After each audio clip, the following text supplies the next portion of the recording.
एक कथा आती है कि जावाली ऋषि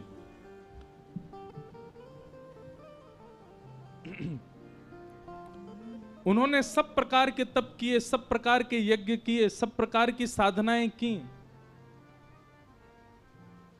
तब उनके मन में भाव आया कि मैं ब्रह्म विद्या की साधना करूं। बहुत ध्यान से सुनिएगा सब लोग। ब्रह्म विद्या क्या है?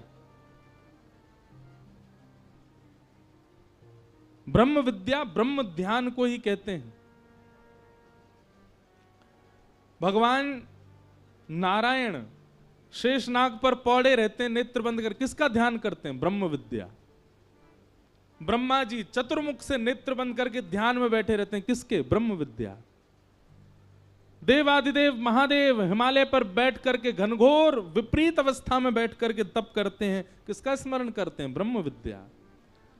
मतलब देवादिदेव महादेव ब्रह्म भी जिसका ध्यान करें वो है ब्रह्म विद्या। अब ब्रह्म विद्या क्या है? खीर में नमक डालने के समान होगा, उसकी ज्यादा व्याख्या। बस बात सुन लो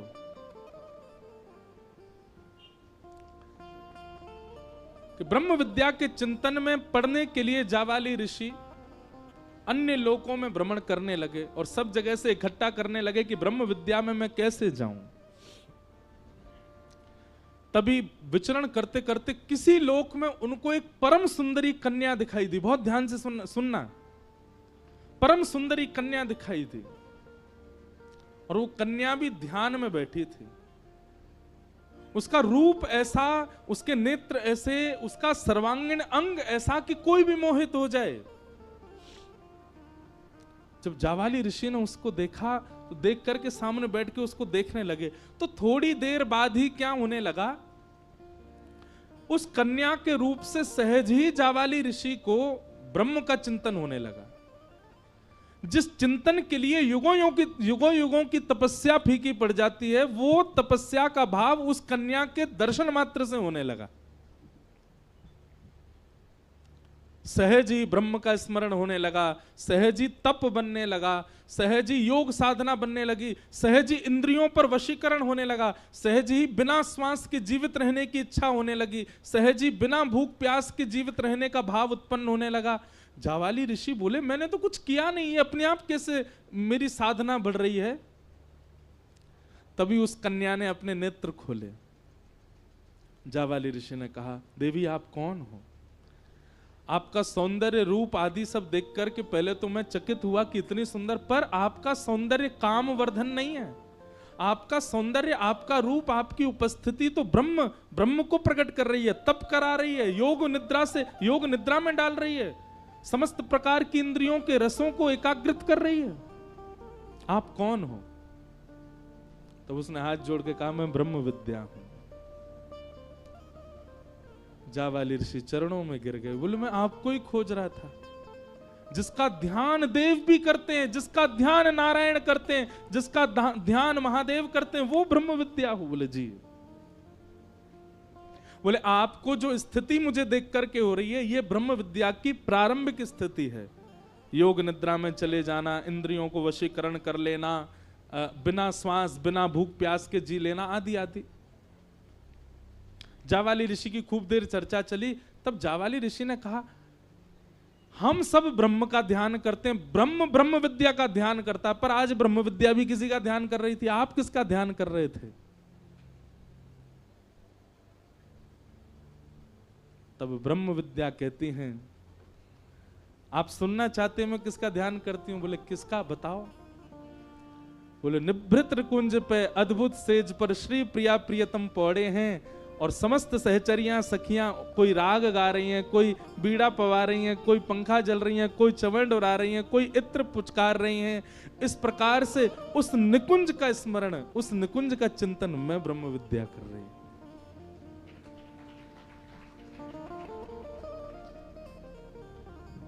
पल्ले पड़ी बात।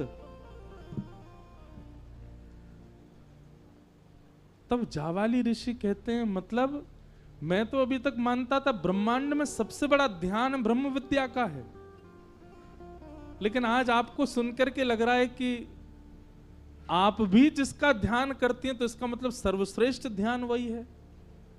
तब ब्रह्म विद्या ने वेद खोला, बोले महादेव मेरा चिंतन नहीं करते, वो मेरा आश्रय लेते हैं कि हे ब्रह्म विद्या आप कृपा करो और निकुंज का दर्शन कराओ।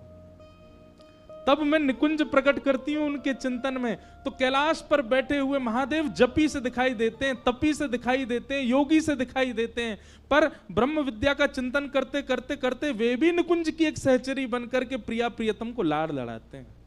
वो उस ध्यान में रहते हैं, गोपी भाव में चले जाते हैं। शेषनाग पर पौड़े हुए नारायण चतुर्भुज रूप हैं, लक्ष्मी चरणों में बैठी हैं, वह भी मेरा आश्रय लेकर के निकुंज के अपने ही रूप का दर्शन करते हैं।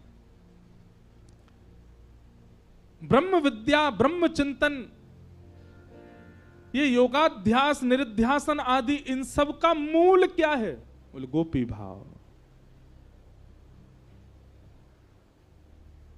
तब जावाली ऋषि ने चरणों में प्रणाम करके कहा आप मुझ पर कृपा करो।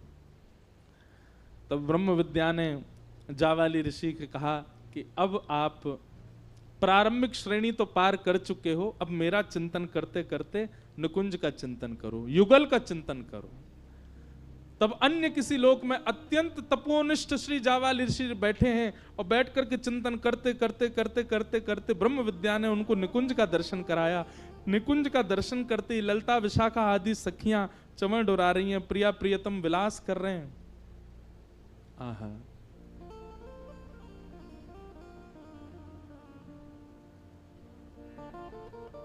बिहरत लाल बिहारिन दो यमुना जी के तीरे तीरे, बिहरत लाल बिहारिन दो यमुना जी के तीरे। इतना सुंदर पद है, हमारे हरिदास परंपरा के वैष्णव जन गाते हैं। बिहरत लाल बिहारिन दो श्री यमुना जी के तीरे तीरे। उसी भावना का जब चिंतन जावाली ऋषि को हुआ, नेत्रों से अश्रुपात होने लगे, शरीर कंपायमान हो गया। ब्रह्म विद्या के चरणों में प्रणाम किया, बोले मुझ पर कृपा करो। बोले अब क्या चाहते हैं आप? बोले मैंने सखियों को देखा, गोपियों को देखा, सहचरियों को देखा, उनकी सेवा भाव को देखा, पर अब मैं सेवा देख करके संतुष्ट नहीं हो पा रहा हूं, तो अब क्या चाहते हैं? बोले मुझे व्रजमंडल भेज दो कोई गोपी बना करके। तब कितने करोड़ अनुष्ठान युगल मंत्र के करने की आज्ञा दी, उतने करोड़ अनुष्ठान उन्होंने किए। और उसके बाद धनिष्ठ गोप नाम के एक गोप हुए, उनके यहां पर जावाली ऋषि एक गोपी बनकर के आए और फिर उन्होंने श्री प्रिया प्रियतम का साक्षात्कार किया। और हम ऐसे इस गोपी बन जाते हैं। मैं ये बात समझाना चाहता हूं, जिन गोपियों के भाव को हम कल से सुनते आ रहे हैं, जिन गोपी के प्रेम की भावना में हम यहां बैठे हैं, जिन गोपियों की चर्चा के लिए 4 दिन हम लोग यहां, उसके लिए भूल से भी मत सोच लेना कि वह भाव हमारे चित्त में इन 4 दिनों में आ जाएगा। हम जो कर रहे हैं वो आडंबर मात्र है। वह भावना, उससे ठाकुर जी रीच क्यों नहीं रहे हैं? फिर उससे ठाकुर जी प्रकट क्यों नहीं हो रहे? क्यों लीला का दर्शन नहीं करा रहे हमको? हमारे अंदर भावना है ना गोपी की, केवल परत मात्र चढ़ा रखी है गोपी की, भावना तो अभी आई नहीं है। और आ गई तो स्थिति देखना क्या होगी। भोरी सखी कहती हैं, बस्ती छोड़ एकांत बिठावो, बातन सो घबराई। ऐसे हो जाएंगे, हम बस्ती में बैठ ही नहीं सकते। हाँ, मैं स्वीकार कर रहा हूं कि वो भाव अभी हमारे चित्त में नहीं आया, इसीलिए इतनी भीड़ के सामने कथा कर रहे हैं। जिस दिन वो भाव आ गया, अदृश्य हो जाएंगे, मिलेंगे ही ना। ढूंढते कहां गए इंद्रेश जी? जादना वो भाव आ गए, मिलोगे नहीं किसी को। बातन सो घबराही। अभी हमको चुटकुल्ला सुनने में मजा आता है, हास्यपद बातों में आनंद आता है, एक दूसरे के संग क्रीड़ा कर रहे हैं, आदि आदि सब बातें बढ़िया लगती हैं। गोपी भाव आ गया तो बातन सो घबराई, मुझसे कोई बात ना कर ले, क्यों? एकांत। बातन सो घबराई, भोरी ऐसे दुख बिन प्यारी, जीवन व्यर्थ गवाही, ऐसो दुख दीजो ही माही।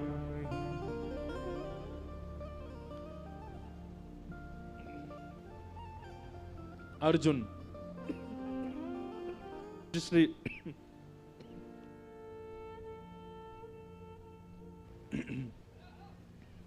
पूज्य श्री मलुक पीठ वाले महाराज जी से एक बार एक प्रसंग सुना था।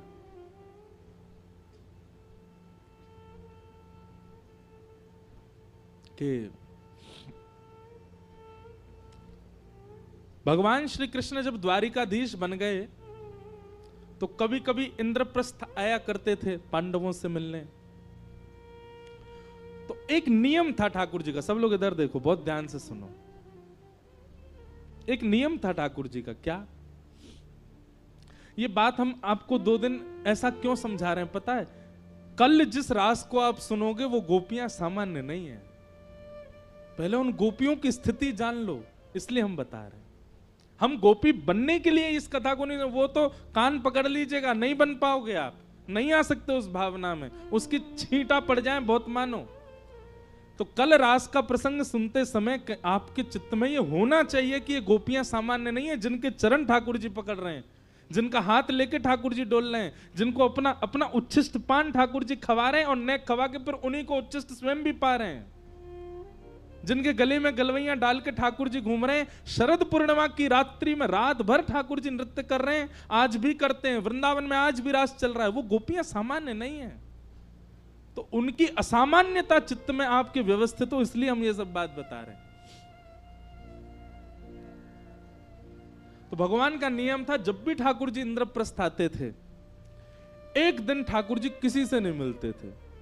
4 दिन 5 दिन जितने भी दिन हैं, तो सब पांडवों को भी पता है कि उनमें से पहले ही पूछ लेते थे कौन से दिन आप किसी से नहीं मिलोगे, ना कुछ पाएंगे, ना कुछ पिएंगे, ना किसी से मिलेंगे।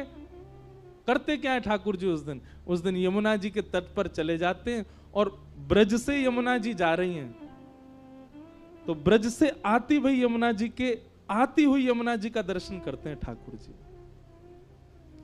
और श्री यमुना जी को बार बार देखते हुए ठाकुर जी नंद, यशोदा, गोपी, ग्वाल, श्री जी, किशोरी जी सबको देखते हैं।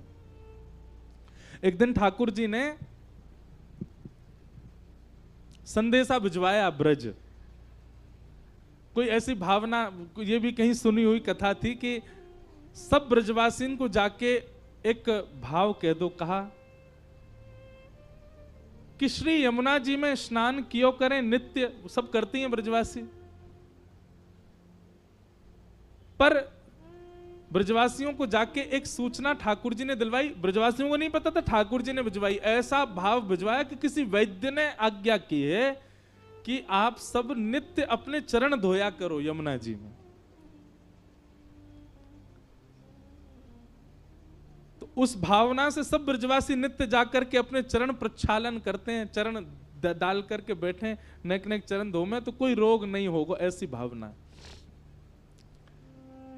लेकिन वो ठाकुर जी अपने लिए करवाते हैं। जब यमुना जी बहती भई इंद्रप्रस्थ आती हैं, पूरे दिन ठाकुर जी केवल दर्शन करते रहते हैं यमुना जी का, और उनके सुंदर जल को अपने साथ ले जावें, उनके सुंदर जल को कभी शीश से लगावें, बैठे बैठे कभी भाव आ जाए नेत्रन से लगावें, बैठे बैठे कभी हृदय से लेकर के जैसे कोई लेप लगावे, ऐसे ठाकुर जी यमुना जल को लेप अपने वक्ष पर करें, अपने सर्वांगीण अंग में। संपूर्ण स्नान एक बार में नहीं कर रहे हैं, नेक नेक जल ले ले करके कभी कहीं गीलो कर लें, कभी कहीं धारण कर लें। जन कौन की याद कब आ जाए ब्रज में, वाक्य भाव से ठाकुर जी धारण कर लें।